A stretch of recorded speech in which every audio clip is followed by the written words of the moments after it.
You don't even know the game you're playing, do you? I'm assuming you're where the sharks are circling. Episode 5 begins with tension that feels like it's been building since the pilot. Pressure that has been ignored, mismanaged, and buried under temporary deals and temporary promises. The oil fields have always been a battlefield disguised as opportunity. But now the cost hits home. The fallout from the MTEX accident refuses to stay hidden. The death on site is no longer a company problem. It's personal, political, and public. And for the first time, the people scrambling to cover it up are starting to look just as guilty as the ones who caused it. Rebecca finds herself trapped in the harsh spotlight. What she thought would be another blur of escape, another night of drowning thoughts she didn't want to face, has now turned into a shadow she can't outrun. Her absence, her silence, her distraction, it's all evidence. Evidence that she wasn't where she needed to be. Evidence that Nuntex's legal safety net may be woven with holes. Evidence that someone will need to blame someone. And she's the easiest target standing still. While Nathan struggles to hold the company together with the financial equivalent of duct tape, he's starting to see Rebecca not as his problem solver, but as the next problem. The accident forces him into a mindset he's avoided: survival. And survival doesn't make room for mistakes, especially mistakes that could cost millions in lawsuits or bury the last chance MTEX has to stay afloat. Walt, torn between frustration and disappointment, is no longer asking soft questions. He wants answers. He wants accountability. And Rebecca can feel the weight growing heavier every time her phone vibrates. But danger comes wearing more than one face. And Charlie Newsom's sudden presence in Rebecca's life is beginning to feel less like coincidence and more like strategy. A man with charm is dangerous. A man with charm and motive is lethal. Episode 5 pushes Rebecca into a collision between temptation and truth. Does Charlie offer distraction, or does he offer information she wasn't meant to have? And if he knows more than he should, why her? Why now? Meanwhile, the town whispers grow louder. Rumors multiply faster than facts, and everyone is searching for someone to blame. The accident becomes a spark, igniting old feuds, old betrayals, old loyalties that were never as unbreakable as they seemed. Families who depended on MTEX for survival now wonder if the company they trusted is responsible for taking something they can't get back. Grief becomes anger. Anger becomes suspicion. And suspicion becomes a weapon with no safety lock. Episode 5 sets the chessboard in a way no one expected. Every character, whether they caused the problem or inherited it, finds their next move narrowing. For some, it's survival. For others, revenge. And for one character in particular, the moment they thought would save them becomes the moment that exposes them. The plot twist waiting at the center of this episode isn't just shocking, it's devastating, because the truth everyone has been avoiding finally catches up, and the person holding the most dangerous secret never planned for it to come out. The pressure isn't coming, it's already here. And episode 5 proves one brutal reality. You can dig for oil, you can bury your past, you can cover your tracks, but nothing stays underground forever. The silence after the accident was meant to be temporary.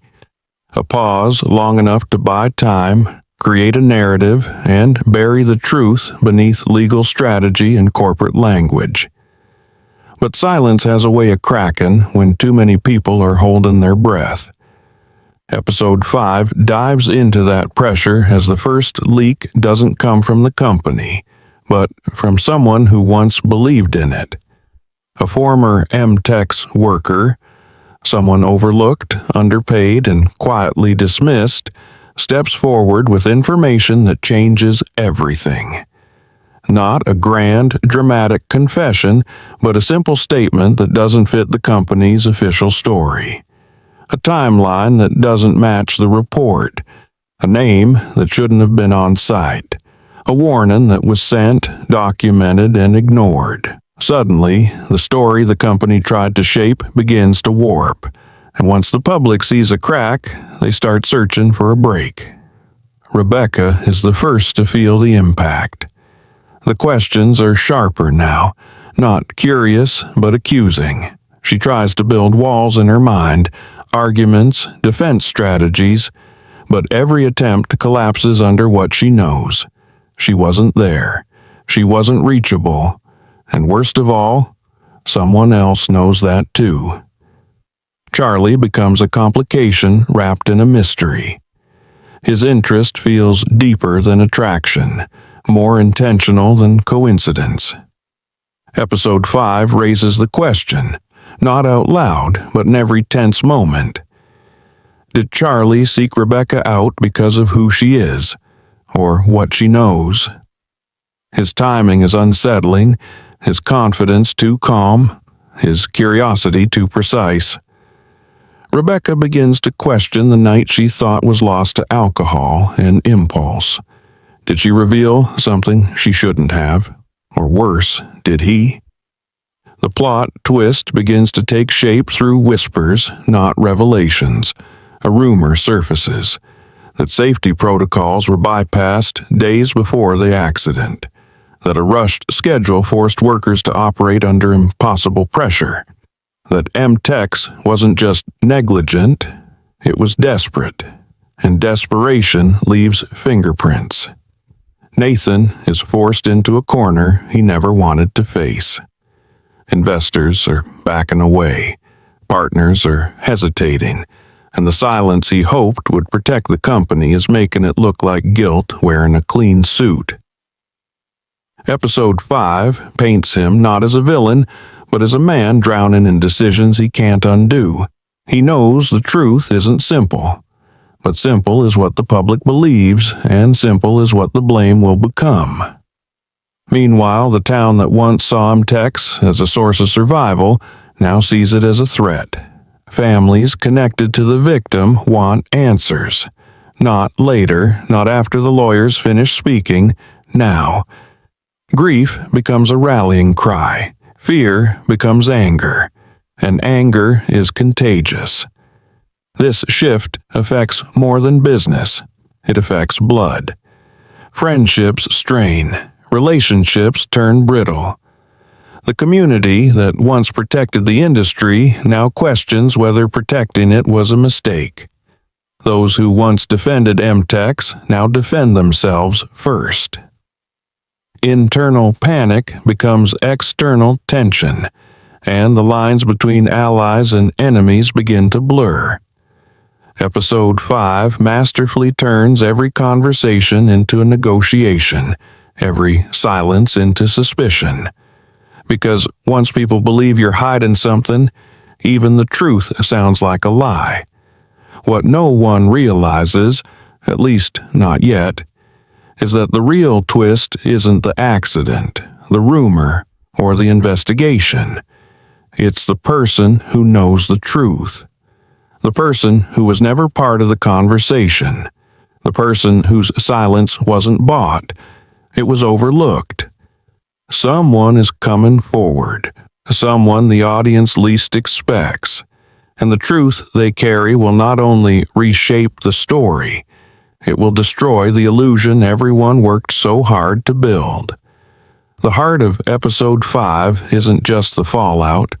It's the return of someone who was never supposed to walk back into this story. The character whose absence was treated as closure, whose silence was assumed permanent, and whose connection to the tragedy is far more complex than anyone realizes. When they reappear, it isn't loud. It isn't dramatic. It's quiet. the kind of quiet that shifts a room without a single word spoken. This returning figure, someone once deeply tied to MTEX, emotionally or professionally, carries a truth no one saw coming. Their exit from the company wasn't just a resignation, it was a fracture. A fracture sealed with secrecy and fear, not forgiveness. Their sudden reappearance forces the audience to ask, were they pushed out to protect the company, or did they walk away to protect themselves? Episode 5 twists the narrative by revealing that the accident wasn't an isolated event. It was the echo of a warning ignored long before Rebecca missed that call. Safety concerns had surfaced in the past. Complaints had been filed, but quietly closed. Records existed, but only in pieces. Incomplete logs, lost messages, a report that was started and never finished. And the person responsible for sounding that alarm, the one who vanished, is now back. This revelation shatters Rebecca's fragile defense. For the first time, she learned she was not the first person to raise concerns. Only the first person to be noticed. The returning character claims they were threatened, silenced, forced out to keep the company stable. But their proof comes with a cost. If they expose the truth, they aren't bringing clarity. They're detonating everything. Nathan's reality becomes brutal. If this story goes public, MTEX won't just fail. It will burn. Investors won't just leave, they'll sue. Families won't just protest, they'll riot. Nathan's entire identity as the man who held the company together now teeters on the edge of becoming the villain who let it fall apart.